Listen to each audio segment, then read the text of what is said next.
Alors sur le freelancing, comment commencer dans l'IT, comment se positionner et décrocher des clients premium? C'est la question du jour. C'est un gros point parce que je pense pour l'indépendance financière, enfin pas encore l'indépendance financière, mais l'indépendance géographique qui va vous permettre, en fait, dans un second temps, l'indépendance financière, c'est vous positionner en tant qu'expert dans quelque chose, une niche technique. Un portfolio d'impact. Donc au début, si vous n'avez pas de clients, alors je vous conseille de même créer vos projets et de montrer ce que vous êtes capable. Et puis bon, vous allez aller sur des plus petits clients au début, souvent des PME. Et puis après, un plus gros client sera enclin à vous accepter. Et dès que vous aurez eu votre premier gros client, bah voilà, vous avez gagné. Alors la chance, c'est qu'à Bruxelles, il y a énormément de demandes sur les institutions européennes. Si vous parlez anglais et français, bah déjà vous êtes très bien positionné.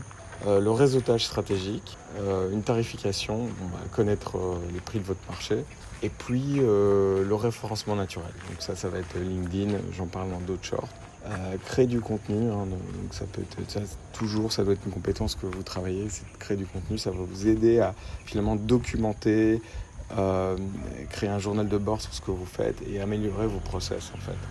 Et en même temps le partager et finalement faire ce qui est la nouvelle école, c'est que tout le monde partage tout en permanence.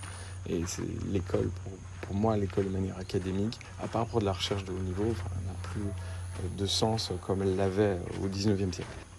Parenthèse à part, travailler un funnel, donc un processus de vente. Donc ça va être LinkedIn, j'en parle dans un autre short. Et puis fidéliser vos clients. Donc ça veut dire qu'au début, je ne vous conseille pas le full remote. Si vous n'êtes pas expérimenté, allez sur place, voyez le client et ça se passera d'autant mieux. Et faites aussi du hybride, quoi. Parce que justement, quand vous êtes seul, ça peut être difficile pour justement des juniors. Et face à vous-même, ça veut dire avoir de l'autodiscipline, des choses comme ça. Et donc, les deux sont intéressants. Donc, je vous dis à bientôt. C'était Anthony. Et n'hésitez pas à liker, à commenter, d'avoir regardé ci.